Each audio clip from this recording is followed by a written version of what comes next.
President John F. Kennedy was visiting NASA headquarters for the first time. This was 1962, the height of the space race, and he was being given a tour of the facility when he noticed a man in custodial clothes carrying a broom down one of the long corridors. Kennedy, known for his curiosity about people, veered off from the official tour group and walked over to the janitor. He introduced himself, though it was hardly necessary, and asked the man what he did at NASA. The janitor stopped, thought for a moment, and then said something that has echoed through the decades since. "Well, Mr. President, I'm helping put a man on the moon." Now, at first glance, this might sound like a clever response, the kind of thing someone rehearses for an important moment. But everyone who was there that day said it wasn't delivered with bravado or performance. It was said matter-of-factly, the way you might tell someone you're making dinner or heading to the store. This man genuinely saw his work, his daily reality of mopping floors and emptying trash cans, as an integral part of humanity's greatest technological achievement. The question that follows naturally from this encounter is, was he right? Was a janitor really helping put a man on the moon, or was he just someone who cleaned up after the people who were actually doing the important work? The easy, cynical answer is that he was deluding himself, telling himself a nice story to make tedious work bearable. After all, the engineers were the ones solving impossible physics problems. The astronauts were the ones risking their lives. The mission controllers were the ones making split-second decisions. What did pushing a mop have to do with any of that? But if you think about what NASA actually was, not as an abstract concept, but as a physical place where thousands of people worked together on something impossibly complex, the answer becomes less clear. Those engineers needed a clean, organized environment to think clearly. Those mission controllers needed functional, maintained facilities to do their work without distraction.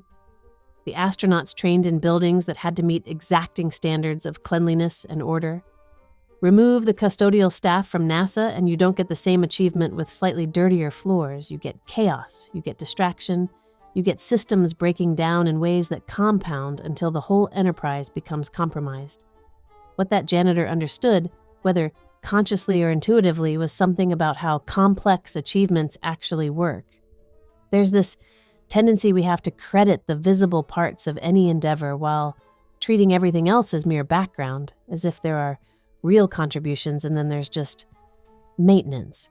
But almost nothing significant happens without a massive foundation of unglamorous work supporting it. We've built a strange hierarchy in our minds where we classify some work as meaningful and other work as merely necessary. But that distinction starts to fall apart the moment you look closely at how anything actually gets done. The janitor at NASA had somehow avoided falling into that trap. He hadn't accepted the cultural story that his work was less important because it was less visible. He'd recognized that he was part of a system and that systems don't work when you treat most of their components as disposable. There's something else embedded in his answer to Kennedy, though, something about identity and how we construct it. He didn't say, "I clean floors at the place where they're putting a man on the moon." He said, "I'm helping put a man on the moon." The difference is subtle but fundamental. In the first version, he's adjacent to something meaningful. In the second, he's a participant in it. This distinction matters because most of us go through life feeling adjacent to meaning rather than embedded in it. We work jobs that seem to exist at several degrees of separation from anything that feels significant. We perform tasks that disappear into bureaucratic systems whose ultimate purposes are unclear or uninspiring. We send emails and attend meetings and file reports, and the whole thing can start to feel like an elaborate mechanism for generating the appearance of productivity without actually producing anything worth caring about. And maybe some work really is like that. But more often, what's missing isn't meaningful work. It's the ability to see the meaning that's already there. Because almost everything connects to something if you trace the threads far enough. The philosopher Simone Weil wrote about this in the 1930s while working in French factories. She noticed that factory workers often experience their work as soul-crushing, not because the tasks themselves were inherently meaningless, but because they'd been severed from any understanding of what they were contributing to.